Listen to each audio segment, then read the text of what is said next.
नमस्कार दोस्तों, स्वागत है आपका आज के मुख्य समाचार में, जिसमें सबसे पहली और बड़ी खबर में जिक्र जम्मू कश्मीर का। सांबा में अंतर्राष्ट्रीय सीमा पर दिखा पाकिस्तानी ड्रोन, बीएसएफ ने की फायरिंग तो लौटा वापस। दूसरी खबर में जिक्र होगा कि देश में फिर बढ़ने लगा कोरोना का मामला, पीएम मोदी ने कर दी है हाई लेवल मीटिंग। तीसरी खबर में जिक्र होगा कि अमित शाह का बड़ा बयान, बोले आर्टिकल 370 के हटने के बाद जम्मू कश्मीर में स्थापित हो रही है शांति। चौथी खबर में आपको बताएंगे कि अब मुंह पर जवाब देता है भारत, घंटों में ब्रिटेन को लाइन पर ले आया और लंदन में भारतीय उच्चायोग में पहरा बढ़ाने का मैसेज समझिए। साथ ही साथ पांचवी खबर में जिक्र होगा कि अब 6G की दिशा में बढ़ रहा है भारत, 5G से 1000 गुना ज़्यादा होगी स्पीड, पीएम बोले ये देश का विश्वास है। दोस्तों, हर एक खबर की गहराई में आपको ले जाएंगे, लेकिन उससे पहले अगर आपको भी देश की सेना और पीएम मोदी पर पूरा भरोसा है तो वीडियो को लाइक, चैनल को सब्सक्राइब और बेल आइकन दबाकर कमेंट में लिखिए जय हिंद। रुक करते हैं सबसे पहली और बड़ी खबर की तरफ। जम्मू कश्मीर में सांबा में अंतर्राष्ट्रीय सीमा पर दिखा पाकिस्तानी ड्रोन, बीएसएफ ने की फायरिंग तो लौटा वापस। जी हाँ दोस्तों, आपको बता दें कि जम्मू संभाग के जिला सांबा में अंतर्राष्ट्रीय सीमा के पास मंगलवार बुधवार की रात पाकिस्तानी ड्रोन देखे जाने की खबर है और बताया जा रहा है कि सीमा पार से सीमा सुरक्षा बल के जवानों की तरफ से गोलीबारी करने के बाद ड्रोन वापस पाकिस्तान की तरफ लौट गया। इसे लेकर इलाके में तलाशी अभियान भी चलाया गया है। आधिकारिक सूत्रों ने बताया कि जिला सांबा के रामगढ़ सब सेक्टर में चमलियालाल सीमा चौकी पर तैनात बीएसएफ के जवानों ने रात करीब 2:30 बजे हवा में टिमटिमाती लाल बत्ती को सीमा पार से इस ओर आते देखा।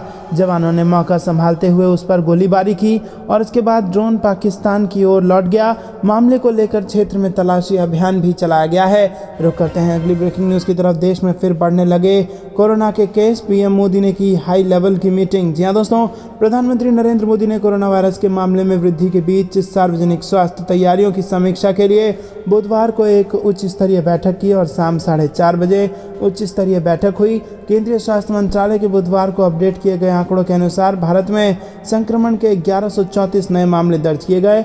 सक्रिय मामलों की संख्या बढ़कर 7026 हो गई है। 5 और मौतों के साथ कोविड से मरने वालों की संख्या बढ़कर 5,30,813 हो गई है। छत्तीसगढ़, दिल्ली, गुजरात और महाराष्ट्र से एक मौत की खबर है, जबकि केरल में भी एक मौत को जोड़ा गया है। रुक करते हैं अगली ब्रेकिंग न्यूज़ की तरफ। अमित शाह का बड़ा बयान, बोले आर्टिकल 370 के हटने के बाद जम्मू कश्मीर में स्थापित हो रही है शांति। जी हाँ दोस्तों, आपको बता दें कि यहाँ पर केंद्रीय गृह मंत्री अमित शाह ने बुधवार को कहा कि अनुच्छेद 370 हटने के बाद से केंद्र शासित प्रदेश जम्मू कश्मीर में शांति स्थापित हो रही है और जम्मू कश्मीर एक बार फिर से पुरानी सभ्यता एवं परंपराओं की ओर लौट रहा है। वहीं गृह मंत्री ने वीडियो कॉन्फ्रेंसिंग के माध्यम से जम्मू कश्मीर के कुपवाड़ा जिले में मां शारदा देवी मंदिर का उद्घाटन करने के बाद अपने संबोधन के दौरान ये बातें कही और उन्होंने कहा कि केंद्र ने 5 अगस्त 2019 को जम्मू कश्मीर से अनुच्छेद 370 और 35A को निरस्त कर दिया। जम्मू कश्मीर को उसी दिन 2 केंद्र शासित प्रदेश जम्मू कश्मीर और लद्दाख में विभाजित कर दिया गया। अमित शाह ने बताया कि पीएम नरेंद्र मोदी के नेतृत्व वाली केंद्र सरकार जम्मू कश्मीर में संस्कृति के पुनरुद्धार के लिए कई मंदिरों और आस्था केंद्रों का जीर्णोद्धार कर रही है। वहीं उन्होंने कहा कि शारदा पीठ भारत की सांस्कृतिक, धार्मिक और शैक्षिक विरासत का ऐतिहासिक केंद्र रहा है। दोस्तों, रुक करते हैं अगली ब्रेकिंग न्यूज़ की तरफ। अब मुंह पर जवाब देता है भारत, घंटों में ब्रिटेन को लाइन पर ले आया और लंदन में भारतीय उच्चायोग में बढ़ाया पहरा। जी हाँ दोस्तों, आपको बता दें कि अब भारत जवाब देता है। चुपचाप बैठने की उसकी पुरानी आदत बदल चुकी है। चंद घंटों में उसने ब्रिटेन को लाइन में ले लिया और मोदी सरकार के कड़े एक्शन का असर लंदन में तुरंत दिखाई दिया। लंदन में भारतीय उच्चायोग के बाहर सुरक्षा पहरा बढ़ा दिया गया और खालिस्तान समर्थकों ने 3 दिन पहले की तर्ज पर दोबारा यहां प्रदर्शन की योजना बनाई थी। ब्रिटेन ने ये कदम भारत की कार्रवाई के कुछ घंटों बाद उठाया है।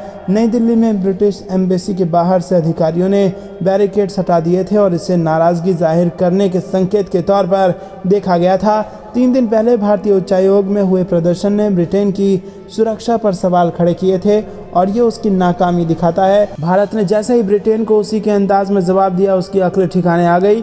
रूस यूक्रेन मसले पर भी ब्रिटेन का विदेश मंत्री जयशंकर ने आईना दिखाया था और ब्रिटेन में बैठकर उन्होंने साफ कर दिया था कि भारत की प्राथमिकताएं पूरे यूरोप नहीं तय कर सकता।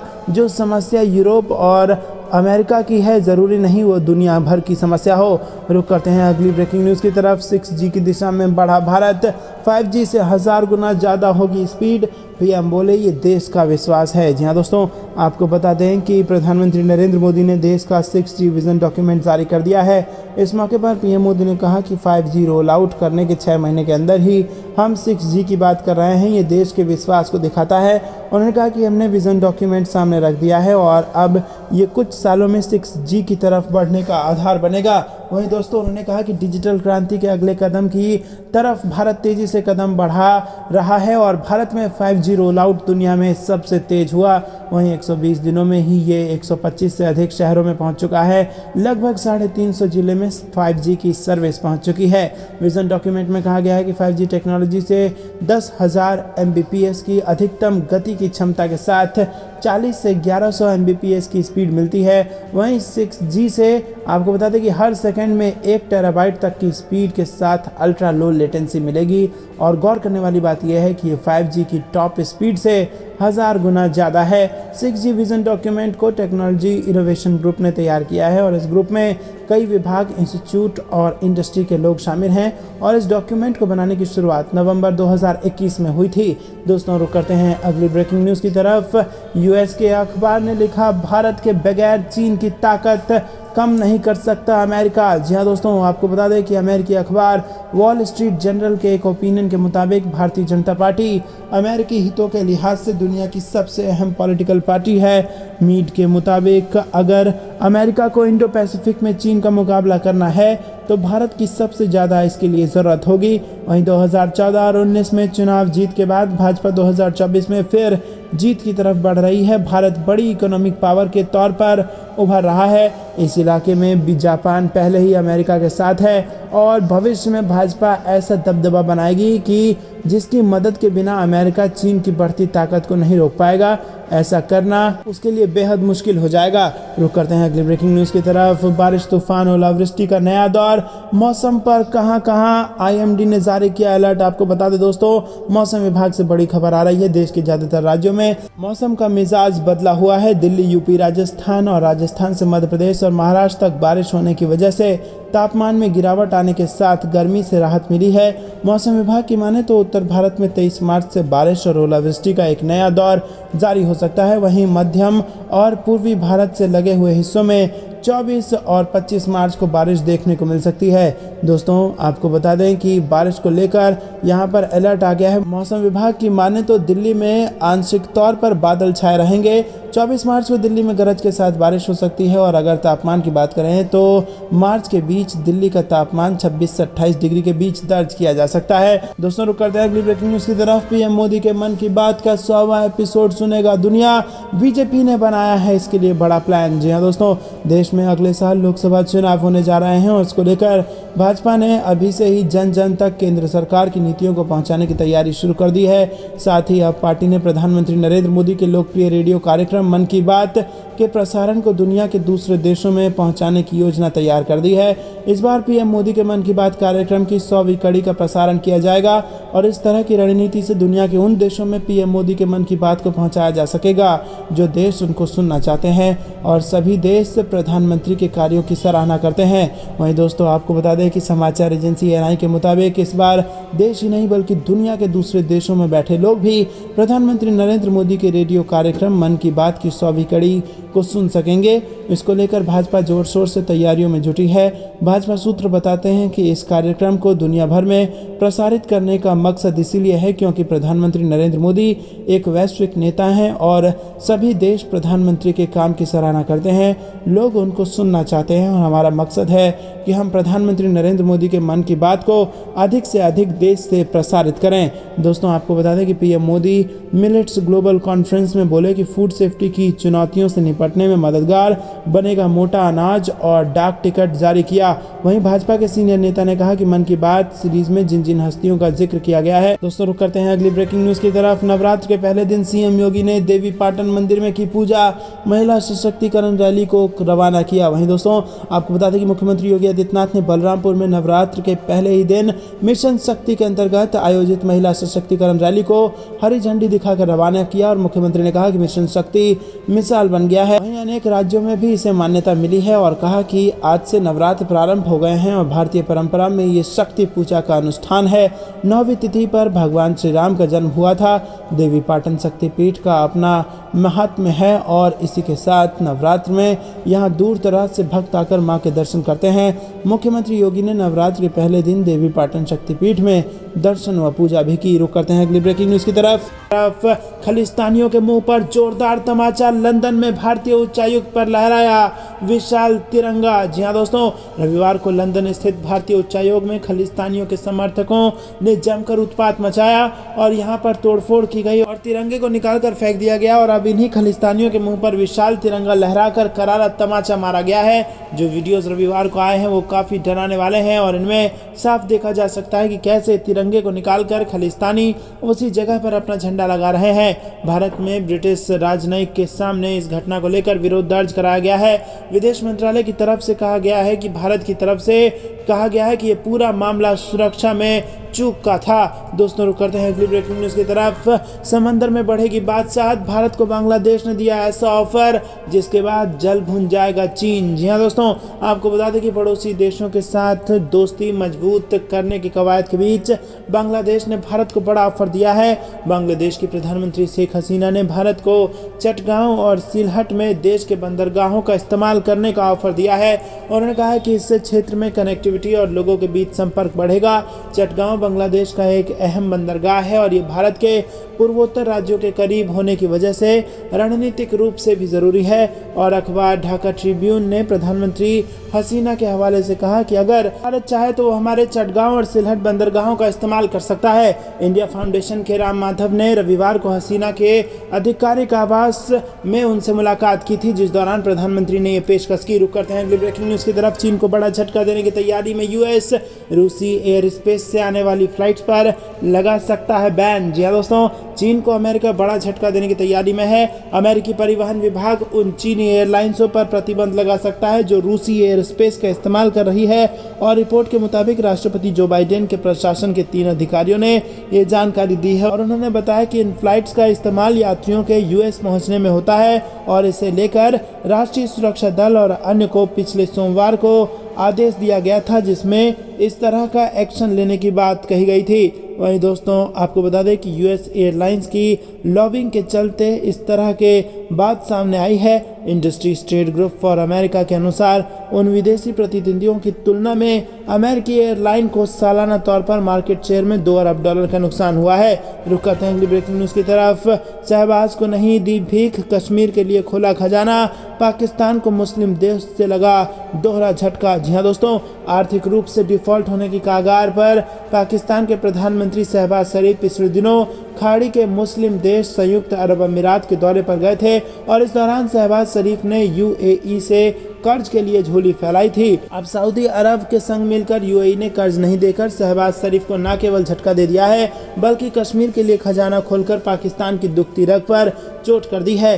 पहली बार यूएई का एमआर ग्रुप कश्मीर में 500 करोड़ रुपए का भारी भरकम निवेश करने जा रहा है और इसके तहत 250 करोड़ में एक विशाल मॉल और जम्मू तथा श्रीनगर में आईटी टावर का निर्माण किया जाएगा। दुबई की चर्चित कंपनी एमआर पहली ऐसी विदेशी कंपनी बन गई है जो 10 लाख वर्ग फुट इलाके में विशाल मॉल बनाने जा रही है। जम्मू कश्मीर में अनुच्छेद 370 को खत्म किए जाने के बाद यह अपनी तरह का पहला निवेश है और ये जम्मू कश्मीर में अपनी तरह का पहला महत्वपूर्ण प्रत्यक्ष विदेशी निवेश है और इस मॉल के अंदर 500 दुकानें होंगी। रुक करते हैं अगली ब्रेकिंग न्यूज़ की तरफ। कोरोना फिर कर रहा वापसी। दुनिया भर में 24 घंटे में 66,000 नए मरीज। भारत में कहां है रेड जोन, ये आपको बता दें दोस्तों कि भारत समेत देश भर में कोरोना संक्रमण फिर से पैर पसारने लगा है। भारत के कई राज्यों में एक बार फिर से कोविड के मरीजों का ग्राफ बढ़ता जा रहा है। दिल्ली, महाराष्ट्र और गुजरात समेत देश के दूसरे हिस्सों में कोरोना के केस अब मेडिकल एक्सपर्ट्स की टेंशन बढ़ा रहे हैं। अगर वर्ल्ड लेवल पर कोरोना की बात करें तो पिछले 24 घंटे में दुनिया भर में कोरोना के 66,000 मरीज मिले हैं। राजधानी दिल्ली में रविवार को कोविड के 72 नए केस मिले हैं और इसके साथ ही पॉजिटिविटी रेट 3.95% हो गई है। स्वास्थ्य विभाग के मुताबिक एक और जहां दिल्ली में H3N2 वायरस के साथ ही कोरोना के केसों में भी बढ़ोतरी हुई है तो दिल्ली में शनिवार को कोरोना की पॉजिटिविटी रेट 3.52%, जबकि शुक्रवार को 3.13% थी। रुक करते हैं अगली ब्रेकिंग न्यूज़ की तरफ। टूट गए सभी रिकॉर्ड, सोना पहली बार 60,000 के पार, 65,000 होगा गोल्ड का दाम। दोस्तों आपको बता दें कि सोमवार को सोने के भाव में जबरदस्त तेजी देखी जा रही है। देश में पहली बार 10 ग्राम सोने का भाव 50,000 के पार पहुंचा है। और आपको बता दें कि इंट्राडे में 24 कैरेट गुणवत्ता वाले सोना भारतीय वायदा बाजार में 60,455 के रिकॉर्ड स्तर को छू गया। वहीं MCX के साथ ही विदेश एक्सचेंज कॉमेक्स पर भी सोने में तेजी और भाव $2,000 प्रति औंस पर पहुंच चुका है। रुक करते हैं अगली ब्रेकिंग न्यूज़ की तरफ। दिल्ली NCR में IMD का ऑरेंज अलर्ट, तेज बारिश के साथ ओले की चेतावनी। जी हाँ दोस्तों, आपको बता दें कि दिल्ली NCR में मौसम का मिजाज बिगड़ रहा है। सोमवार के लिए ऑरेंज अलर्ट जारी किया गया है और मौसम विभाग ने चेतावनी दी है कि कहीं कहीं बिजली गिर सकती है। गरज के साथ मध्य बारिश, कुछ जगहों पर ओले गिरेंगे और तेज हवाएं भी चलेगी। लोगों को सलाह दी गई है कि अलर्ट रहें, संभव हो तो घर से बाहर ना निकलें। रविवार को कुछ इलाकों में मध्यम बारिश हुई और ज़्यादातर इलाकों में हल्की बारिश और बूंदाबांदी ही हुई। दोस्तों आपको बता दें कि आया नगर और पालम में ओले भी गिरे, करीब 5 से 10 मिनट तक ओले गिरे। और IMD के अनुसार एक पश्चिमी विक्षोभ सक्रिय है जिसके चलते बारिश और ओलावृष्टि हो रही है। 21 मार्च तक दिल्ली NCR में बादल छाए रहेंगे और रुक रुक कर बारिश होती रहेगी। रुक करते हैं अगली ब्रेकिंग न्यूज़ की तरफ। PM मोदी अकेले दम पर 350 सीट जीतेंगे, उन्होंने जनता का दर्द समझा, चौपाल में बोले गौरव भाटिया। जी हाँ दोस्तों, भाजपा प्रवक्ता गौरव भाटिया ने कहा है कि लोकसभा चुनाव 2024 में प्रधानमंत्री नरेंद्र मोदी अकेले दम पर 350 सीटें जीतेंगे। उन्होंने जनता का दर्द समझा है और उन्होंने 200 करोड़ वैक्सीन दी है और 80 करोड़ घरों में अनाज पहुंचाया है। दोस्तों रुक करते हैं अगली ब्रेकिंग न्यूज़ की तरफ। भाजपा ने शुरू की हरियाणा में लोकसभा चुनाव की तैयारी, खट्टर ने कहा जन जन तक पहुंचे कार्यकर्ता। जी हाँ दोस्तों, आपको बता दें कि राष्ट्रीय स्वयंसेवक संघ की 3 दिवसीय बैठक के 5 दिन बाद अब भाजपा 2024 में होने वाले लोकसभा चुनाव के लिए शक्ति केंद्र का आयोजन कर पार्टी कार्यकर्ताओं तक पहुंचेगी। भाजपा के वरिष्ठ नेताओं ने पानीपत में कार्यकर्ताओं के साथ संवाद कर आगामी लोकसभा चुनाव को लेकर चर्चा की और पानीपत में हुए बैठक में भाजपा के राष्ट्रीय अध्यक्ष JP नड्डा, हरियाणा के मुख्यमंत्री मनोहर लाल खट्टर, उपाध्यक्ष सौदान सिंह, संयुक्त महासचिव शिव प्रकाश, भाजपा के प्रदेश अध्यक्ष ओम प्रकाश धनखड़ और राज्य प्रभारी विप्लव कुमार देव ने पार्टी कार्यकर्ताओं को आगामी चुनाव की तैयारी करने की सीख दी।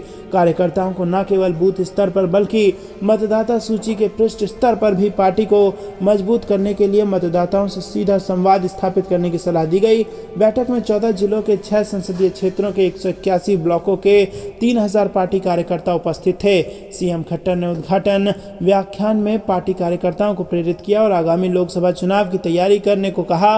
उन्होंने पार्टी कार्यकर्ताओं से सरकार की योजनाओं और उपलब्धियों को जन जन तक पहुंचाने के लिए एकजुट होकर काम करने का आह्वान किया और कहा कि राज्य सरकार ने जरूरतमंदों, किसानों और पिछड़े वर्गों की आर्थिक स्थिति को मजबूत करने के लिए महत्वपूर्ण योजनाएं शुरू कर दी हैं ताकि उनके जीवन स्तर को ऊपर उठाया जा सके।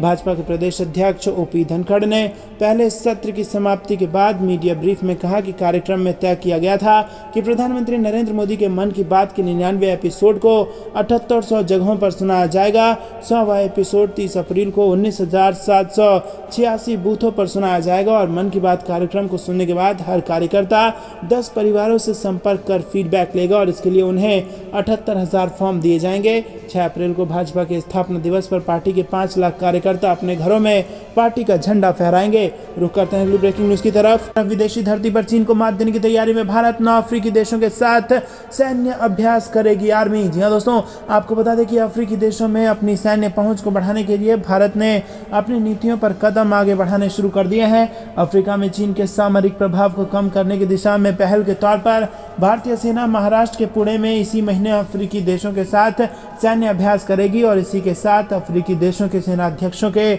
एक कॉन्क्लेव का भी आयोजन किया जाएगा। भारतीय सेना के वरिष्ठ अधिकारियों ने शुक्रवार को जानकारी देते हुए बताया कि 9 अफ्रीकी देशों के साथ 10 दिनों की AFI इंडेक्स अभ्यास इसी महीने 21 मार्च को शुरू होगा। इस सैन्य अभ्यास में इथियोपिया, घाना, केन्या, तंजानिया, युगांडा और जाम्बिया समेत कई देश हिस्सा लेंगे। रुक करते हैं अगली ब्रेकिंग न्यूज की तरफ। इमरान खान की कम नहीं होगी मुश्किलें, पाकिस्तान पुलिस ने दर्ज किया आतंकवाद का मामला। पीटीआई नेताओं के नाम भी हैं इसमें शामिल। जी हाँ दोस्तों, आपको बता दें कि पाकिस्तान के पूर्व प्रधानमंत्री इमरान खान की मुश्किलें कम होने का नाम नहीं ले रही है। इसी बीच पाकिस्तान पुलिस ने रविवार को इमरान खान और पाकिस्तान तहरीक-ए-इंसाफ के 1 दर्जन से अधिक नेताओं के खिलाफ आतंकवाद का मामला दर्ज किया है।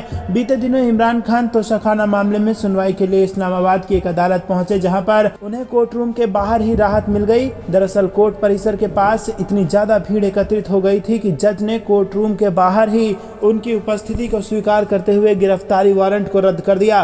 कोर्ट परिसर के पास पीटीआई समर्थकों के साथ हुई हिंसक झड़प में 25 से अधिक सुरक्षाकर्मी घायल हो गए थे और इसके अलावा पास की एक सार्वजनिक इमारत को आग के हवाले कर दिया गया था, जिसके बाद तोशाखाना मामले की सुनवाई को 30 मार्च तक के लिए टाल दिया गया था। रुक करते हैं अगली ब्रेकिंग न्यूज की तरफ। पूर्वी लद्दाख में एलएसी की स्थिति बेहद नाजुक, चीन ने किया समझौतों का उल्लंघन, जयशंकर का बयान। जी हाँ दोस्तों, भारत और चीन के बीच 3 साल से गतिरोध जारी है और इस बीच पूर्वी लद्दाख में ताजा स्थिति को लेकर विदेश मंत्री एस जयशंकर ने बड़ा बयान दिया है। जयशंकर ने कहा है कि पूर्वी लद्दाख में एलएसी की स्थिति बेहद नाजुक है और उन्होंने कहा है कि जब तक सीमा पर समस्या रहेगी तब तक पड़ोसी देश चीन के साथ संबंध सामान्य नहीं होंगे।